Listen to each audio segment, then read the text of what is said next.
Salve, salve nação alvinegra, começando mais um vídeo aqui no canal John do Timão. Então se você for novo, já se inscreve aqui embaixo, deixa o seu like para fortalecer e vamos para cima, que a nossa meta aí é 95 mil inscritos aqui no canal, tá? Então conto com a colaboração de todos. Temos aqui as nossas redes sociais, tá? Vou deixar todos os links na descrição, Instagram, TikTok, Kawaii, Twitter, tudo @John do Timão, procurem o John aí nas redes sociais e vamos pra cima. Editor, pode rodar a vinheta. Salve o Corinthians! Rapaziada, o Corinthians entrou em campo ontem contra a equipe do Goiás, tá? Um time que está abaixo do Corinthians na tabela, dentro da Neoquímica Arena, o jogo, uma expectativa positiva, certo? O Corinthians precisava da vitória. O que acontece? O time faz um primeiro tempo em que teve mais posse de bola, só que não foi efetivo, certo? Ficou ali com a bola, não sofreu grandes sustos, beleza. Esse foi o primeiro tempo do Corinthians. Esse foi o primeiro tempo do Corinthians. Nada demais. Nada. Aí começa o segundo tempo. E a equipe do Corinthians simplesmente chega no Goiás e fala assim: Goiás, por favor, faça um gol na gente. Pô, Corinthians, mas vamos jogar. Não vamos jogar, Goiás. Apenas faça um gol na gente. O Corinthians fez isso, pô, não é possível. Que o Corinthians atuou do início do segundo tempo até 10, 15 minutos, pô, é bizarro. Parece que é sacanagem com o torcedor, não é possível, mano. Não é possível. Foi, entregou um lance, entregou 2, 3, 4, 5, até um pênalti ridículo, com 4 jogadores do Corinthians contra 1 do Goiás. O Matheus Bidume vem e derruba o cara dentro da área. O Guilherme bate, 1-0 Goiás. Aí vem a grande figura do Corinthians, o senhor Vanderlei Luxemburgo. Pô, e agora? Eu vi que o time não estava bem no primeiro tempo, não mexi no intervalo. Depois coloquei o Mosquito, né? Colocou o Bruno Mendes, beleza, e agora? Foi agora. Agora ele tem que colocar o Renato e o Rojas. Aí ele lembra, pô, verdade, né? Não, mas espera um pouquinho. Aí esperou. Aí colocou o Renato e o Rojas. Colocou o Maicon, né, no lugar do Moscardo. Aí o time fala, vamos colocar a bola no chão e tentar criar alguma coisa. Isso com 20 do segundo tempo, tomando 1-0. E o time do Goiás, até com treinador, com torcida, com CT, todo mundo na frente da área. Pra fechar, pra não tomar um gol. Aí o nosso treinador para e pensa, pô, e se a gente resolvesse jogar a bola agora? E se o time tentasse criar alguma coisa? Não dá, cara. Não dá. O Corinthians entrou com um time misto ontem, certo? Um time misto para enfrentar aí o Goiás. O Juliano não tem condição alguma de ser titular do Corinthians, cara. Pô, é inadmissível o Juliano receber o salário que ele recebe, o Juliano ter oportunidades como titular e ele continuar sempre com esse nível de atuação baixo. É sempre assim, Juliano titular, você já sabe que a bola vai pegar no pé dele e vai espirrar. Que a bola vai vir no pé dele e ele vai devolver para a defesa. Ele não recebe uma bola e vira e acha o atacante. Não existe, é impossível. E temos o nosso centroavante Yuri Alberto, pô, que simplesmente tudo que ele tenta, ele erra. E aí não é a primeira vez, não é o primeiro jogo, não é o segundo jogo, não é o terceiro jogo, não é o quarto jogo. Pô, tá difícil, cara. Tá muito difícil aturar o Yuri Alberto no ataque do Corinthians. Só o nosso treinador que vê futebol no Juliano, que vai insistindo. O time tá perdendo, ele vai insistindo.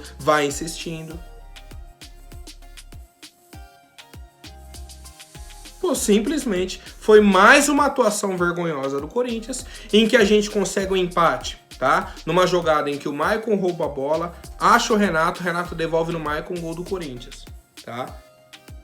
Porque estratégia do Luxemburgo, estratégia do Corinthians, não tem. Não existe. O Corinthians só faz gols em jogadas individuais, em lances que decorrem do jogo. Não é que não era a estratégia do Corinthians, a gente via martelando dessa forma e aí deu certo. Não! A estratégia do Luxemburgo é marcar mal, certo? Defender mal e atacar mal. É isso! É isso que o Luxemburgo fez com o time do Corinthians. Qual que é o problema? Qual que é a questão em volta disso tudo? A sequência de invencibilidade. Eu acho que aí já são 15 partidas, né? Ele perdeu apenas uma. Foi o jogo pro São Paulo, um jogo ridículo que a gente já cansou de comentar. Pô, aí você vem para um jogo contra o Goiás, em casa. O Goiás nunca tinha conseguido nenhum empate na arena. Eram 5 jogos, 5 vitórias do Corinthians. Aí vem aqui e empata. Com chance de ter vencido, tá? Com chance de ter vencido. E aí o Corinthians tem uma sequência que é Palmeiras, Fortaleza, Botafogo, São Paulo, Flamengo, Fluminense. Olha a sequência do Corinthians. Olha a importância que tinha esse jogo contra o Goiás. Goiás hoje está a 1 ponto do Corinthians. Pô, se a gente vence, abre 4 pontos pro Goiás, que é o segundo time aí fora da zona do rebaixamento. Pô, não seria ótimo? Não. Pro nosso treinador, não é ótimo. Não é bom. Não é. Não é vantajoso para ele vencer partidas. Não é. Não é vantajoso ter uma estratégia e que o time jogue bem. Não é. Não é. A vantagem para ele é um time mal treinado, é um time que ataca mal e é um time que defende mal. Isso para ele é o ideal. É tudo que ele busca, é o trabalho do Luxemburgo hoje à frente do Corinthians. Qual que é a expectativa que o torcedor tem hoje com a temporada do Corinthians? Pô, a pior possível, cara. A pior. Hoje, sabe o que o torcedor aceita? Pô, vamos fazer o seguinte... Só não rebaixa o Corinthians, tá bom. Pra vocês entenderem o nível de aceitação já que tá o torcedor. Falou, ó, fica aí 15º, 14º colocado, não cai no Brasileirão e acabou. Tá ótimo. Fecha a conta aí do ano de 2023. Pô, isso é vergonhoso. Vergonhoso pro tamanho do Corinthians. Mas, pro planejamento que o Duílio fez, pra estratégia do Luxemburgo, tá tudo certo. Tá tudo certo. Esse nível de atuação, essa vergonha, mais uma vez que vimos em campo, é o que eles querem, tá? É o que eles querem. Foi mais uma partida em que o Corinthians foi salvo por jogadas individuais. Por um passe do Renato, uma roubada de bola do Maicon, tá? Que pisou na área e fez o gol. Pronto. Porque se não é isso, não acontece, não acontece. E aí o que irrita o torcedor? Vem o nosso treinador, Sr. Vanderlei Luxemburgo, na coletiva, e ele fala como se tivesse sido um baile do Corinthians e numa sorte o Goiás conseguiu o pênalti e aí desbalanceou o nosso clube, desbalanceou a partida. Não, o Corinthians pediu pra tomar o gol. O Corinthians tomou bola na trave, o Léo Maná tirou bola que tava entrando já pro gol, né? O Cássio já tava batido. E aí depois finalizaram dentro da área, finalizaram de novo, até que o cara sofre o pênalti. Pô. Goiás criou 5 chances até sair o pênalti. Pô, foi uma fatalidade? Foi um lance casual que saiu o pênalti? Não foi. O Goiás estava criando, estava buscando o gol, coisa que o Corinthians não fez. Quando teve a oportunidade, uma que caiu no pé do Yuri, uma saída de jogo errada do Goiás, bola cai no Yuri, ele tem o Wesley passando, tem o Juliano dentro da área, dá o passe no Wesley. O Wesley vai olhar para a área, ele vai ter ou passe pro Juliano ou vai devolver no Yuri. Os dois só para receber e finalizar pro gol sozinho. O que o Yuri faz? Dá um chute de esquerda de fora da área, para fora. Pra fora, ele pega... Não é o problema dele chutar de fora da área, chutar de esquerda. O problema é ele ter um companheiro passando, sozinho, um outro companheiro sozinho do lado direito, um do lado esquerdo, e ele chutar no gol. Abaixa, olha pra bola e chuta. E aí a bola nem no gol vai. Nem no gol vai. E pro nosso treinador, tá tudo tranquilo. Que pra ele, tá? Pra ele, o time mais pra ele, como ele mesmo disse na coletiva, pô, desde que eu cheguei eu venho respondendo perguntas sobre rebaixamento. Tá ótimo. Ele chegou, tava respondendo sobre rebaixamento. Hoje, depois de tantos jogos no comando, continua respondendo sobre rebaixamento. Ou seja, cadê a evolução? Cadê a melhora? Cadê o nível de atuação que a gente espera desse time? Pô, não tem, cara. De verdade, não tem. Não tem. Eu falo pra vocês até de uma forma desanimada. Certo? Até de uma forma desanimada, porque é difícil a gente assistir 90 minutos de Corinthians e Goiás, inclusive para quem assistiu, meus parabéns, tá? Porque foi um jogo horrível de se assistir. E aí, na hora que você abre a coletiva de imprensa, o seu treinador tá comemorando a atuação do time, numa atuação vergonhosa. Pô, não é possível que ele viu o mesmo jogo que eu.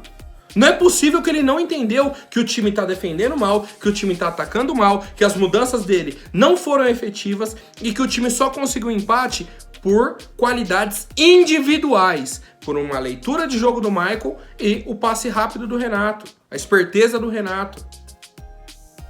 E que vem sendo assim, ó, muito tempo. O próprio jogo contra o São Paulo dentro da arena, que a gente vence por 2-1. É um chute do Renato de fora, depois é um lançamento do Murilo, a bola sobra no Renato, ele dá o bico no gol. Fora isso, quem jogou melhor dentro da própria arena foi o São Paulo. Quem rodou a bola, quem buscou o gol.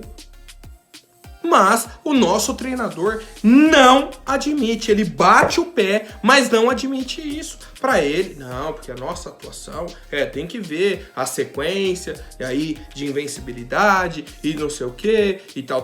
Poderíamos ter conquistado a vitória? Óbvio que poderia. Óbvio, você teve 90 minutos dentro de campo. Óbvio que você poderia. Só que seu time não quis vencer. Seu time não brigou pela vitória. Seu time não tentou conquistar a vitória. E ele fala, nos 10 primeiros minutos fomos muito mal. Pô, é sacanagem com o torcedor, cara. De verdade, é sacanagem. Ver um treinador falando de um empate com o Goiás em casa, como se o time tivesse amassado. Aí você olha a estatística. Ué, cadê? Cadê esse amasso do Corinthians que ninguém vê? Cadê essas chances criadas? Cadê o volume de jogo? Não tem. Não tem. E pra ele é isso. Pra ele é isso. Não, porque desde quando eu cheguei, a gente tá falando sobre essa luta contra o rebaixamento. Meu pensamento não vai mudar. Ponto. Esse é o Vanderlei Luxemburgo, treinador hoje do Corinthians. Já comentei sobre os atletas, tá? Tem muito cara aí que não tem condições de vestir a camisa do Corinthians. Vem numa sequência horrível. Horrível. Só que, mais uma vez, não adianta, a gente vai cobrar jogador, quem escala é o Luxemburgo. A gente vai cobrar o Luxemburgo. Quem contratou e quem mantém o Luxemburgo no cargo é o Duílio. Então, ou seja, é uma sequência de erros. E quem sofre? Eu, você, que ama o clube, que passa 90 minutos assistindo na expectativa de, não, cara, vai mudar, vai melhorar. O que ele faz? A grande mudança dele do segundo tempo. Tava o Mosquito na direita, o Romero na esquerda. Tá difícil, né? Vou fazer o seguinte, vou inverter os dois. Aí inverte, pronto. E continua cruzando a bola na área. Cruzando. Pro Yuri Alberto, que não cabeceia uma bola. Essa é a estratégia do Luxemburgo. Bola na área. Alça a bola na área. 1, 2, 3, 4. Cadê? Essa foi a estratégia dele pra dizer que poderia ter vencido o jogo. Pô, é sacanagem com o torcedor, rapaziada. Quero saber a opinião de vocês. Bom, agora rapidinho algumas questões aí de mercado da bola, tá? A primeira delas sobre o Juan Oliveira, certo? Meia do Corinthians. Foi titular aí na noite de ontem, né? Contra o Goiás e tudo mais, mas uma atuação apagada, né? Do Juan Oliveira. E aí, perguntaram pro atleta sobre a questão de renovação de contrato dele pro ano que vem. Hoje, ele tem um contrato de empréstimo com o Corinthians até dezembro de 2023, tá? Então, até o fim do ano, ele está emprestado pro Corinthians. Ele pertence ao Metropolitano de Santa Catarina. E caso o Corinthians queira comprá-lo de vez, o valor já está fixado R$1,5 milhão por 60% dos direitos econômicos, tá? Isso foi uma negociação feita em 2019, quando o Juan Oliveira chegou ainda para a equipe sub-20 do Corinthians. E aí, quando ele começou a ter oportunidades no time principal, teve diversos problemas no joelho, né? Ficou aí 3 temporadas se recuperando Cirurgia, e aí agora retornou, fez gol, né? Começou a ter uma sequência como titular, é um cara aí que hoje é um cara importante no nosso elenco. Mesmo que as últimas atuações não tenham sido boas, hoje é um cara que faz parte do elenco do Corinthians. Então se a gente pagar 1,5 milhão pelo Juan Oliveira para poder vendê-lo, sei lá, por no mínimo 10 milhões de reais, pô, tá no lucro, tá bacana. E para você manter um cara que hoje já faz parte do seu elenco, já tá entrosado, já tem uma experiência em algumas competições, na minha opinião, é uma negociação positiva. Mas o Juan Oliveira disse o seguinte: até agora não chegou nada. Estou fazendo o meu trabalho, que é importante, que é o importante, né? Estou fazendo o meu trabalho dentro de campo e eles vão ver o que é melhor para o clube, tá? Então o Juan Oliveira disse que até agora pro staff dele não chegou nada, mas que ele está focado no campo, tá focado em treinar, em jogar e deixa isso com os empresários dele, tá? E a pergunta que eu faço para vocês é a seguinte: vocês pagariam 1,5 milhão de reais pela contratação aí do Juan Oliveira em definitivo? Pô, na minha opinião, é um valor baixo e a gente mantém um jogador que hoje faz parte da rotação ali de time titular para o time reserva do Corinthians. Bom, rapaziada, agora rapidinho antes da última notícia, vou pedir para quem não for inscrito, se inscreva aí embaixo e já deixem um like para fortalecer. Rapaziada, informação aí do pessoal do All Sport, tá? Que o meia atacante Reinier, que é cria da base do Flamengo, foi contratado pelo Real Madrid, chegou no Real, não convenceu, Real emprestou pro Borussia Dortmund, emprestou pro Girona da Espanha também, e aí a situação atual dele é a seguinte, tá? O PAOK, certo, da Grécia, está interessado aí na contratação do meia Reinier, que pertence ao Real Madrid. A questão é que o Flamengo e o Corinthians tentaram contratá-lo por empréstimo nessa janela agora que tivemos no meio do ano, mas o staff do atleta e o próprio atleta não gostariam de retornar ao Brasil. Eles recusaram as duas propostas, nem levaram a proposta para o Real Madrid, porque eles entenderam que seria positivo para o Reinier continuar na Europa, buscar um outro clube ali na própria Europa para emprestar o atleta, para que ele ganhe tempo, ganhe rodagem e tudo mais, e quem sabe possa retornar ao Real para ter uma oportunidade. Reinier tá aí com 21 anos, né? Foi um cara que se destacou aqui no Flamengo e muito rápido já foi vendido pro Real Madrid a preços absurdos. E aí chegou lá e não conseguiu se provar. Nem lá no Real Madrid, nem no Girona, nem no Borussia. E agora, ao que tudo indica, deve fechar aí com o PAOK da Grécia, né? E existiu esse interesse do Corinthians, mas que não foi pra frente, tá? Foi só o Corinthians meio que demonstrando interesse. Ó, se ele quiser retornar pro futebol brasileiro, uma negociação de empréstimo, o Corinthians está interessado. A resposta dos empresários foi nem pro Corinthians, nem pro Flamengo. O Flamengo procurou também. O Reinier não volta pro futebol brasileiro. O interesse dele é de continuar no continente europeu. E aí, a pergunta que eu faço pra vocês é a seguinte: o Reinier por empréstimo seria uma boa contratação para o Corinthians? Na época que a janela estava aberta. Hoje não tem mais possibilidade dessa negociação, tá? Mesmo que ele queira, agora mude de ideia e tudo mais, não tem mais como. Ele fez a escolha dele e agora só falta acertar com um novo clube aí esse empréstimo do Reinier, ex-meia da equipe do Flamengo. Certo, família? Por hoje é isso. Amanhã eu volto com mais novidades sobre o nosso Coringão. Até mais, um forte abraço e vai Corinthians!